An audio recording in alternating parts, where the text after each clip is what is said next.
What if I told you the pandemic, COVID, made everybody lazier, including maybe you and maybe your competitors, and how this could be an edge for you if you make the right adjustment? So by the way, if I make my argument and it makes sense to you, give it a thumbs up and subscribe to the channel. So let me get into my argument here. So let's go pre-COVID, let's go COVID, and let's go post-COVID, like kind of like where we are right now. So pre-COVID, if I wanted to sell you, we met up somewhere. If I wanted to sell you a product, I flew out to you. I came to your office, I came to your house. And if I'm a player, like I'm the best of the best, maybe I earned the right for you to come to me. And then we go to pandemic. Everything's shut down. Maybe you're in New York or LA or UK or London or wherever you are, right? Chicago.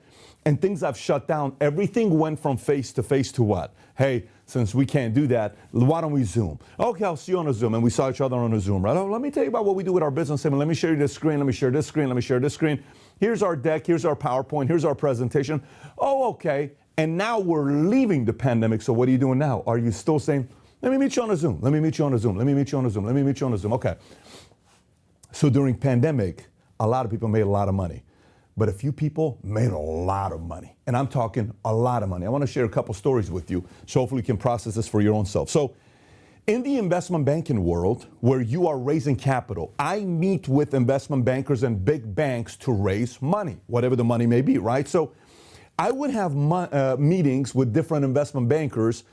50% of these private equity firms weren't willing to meet with you face-to-face. It was all Zoom.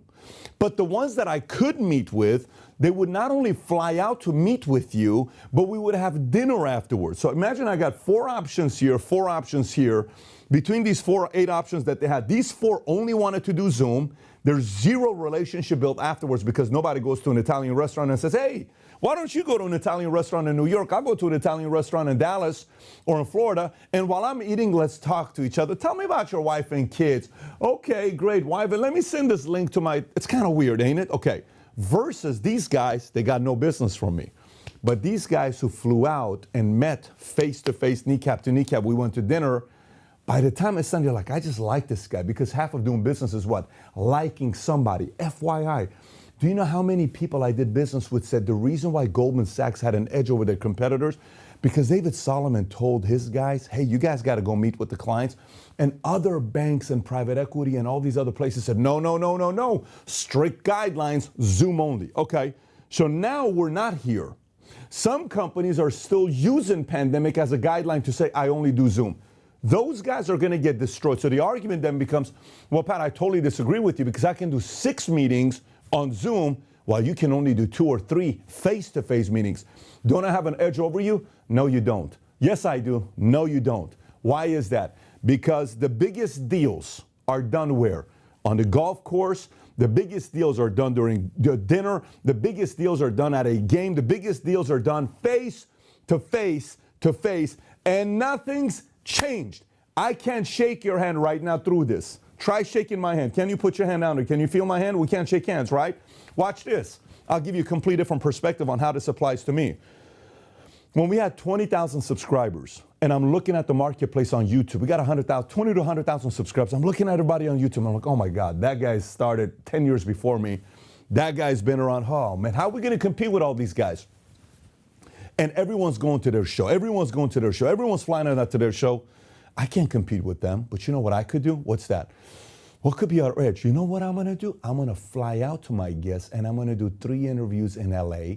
Then I'm going to do 4 interviews in New York. Then I'm going to do 3 interviews here. So I can do 10 interviews in 3 days while my competitor can only do 1. I'm going to go meet with people rather than waiting for the guests to say, I'll be available in July. I'll be available in 9 months. I'll be available end of the year. No, how about we come to you? So we started going to our guests. You know what started happening? All of a sudden, 100,000 subs, 250,000 subs, 500,000, million, 2 million, 3 million, few billion views online because we went to people. And now I'm in my podcast set. Just this week, we've had 3 presidential candidates that show up.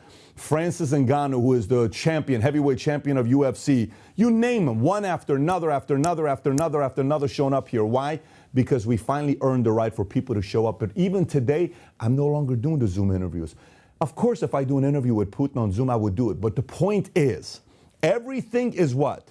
Face-to-face. So for you watching this, are you still kind of leaning on the Zoom COVID pandemic behavior to say, I'm only doing meetings through Zoom? Are you back to face-to-face? Because if you're not going back to face-to-face, those who do are going to take your lunch, and those customers are going to love them more than doing business with you. So don't be the person that doesn't make the adjustments on the right time and you kind of delay it and everybody else passes you by, especially the guys that are competing all the way at the top. Make that decision for yourself early on. So if this made sense to you and the argument's been made, give it a thumbs up and subscribe to the channel. I got a video I want you to watch. It's a video I did probably 6 years ago titled, How to Improve Your Work Ethic. If you've never watched this, click on this to watch it. Take care, everybody. Bye-bye.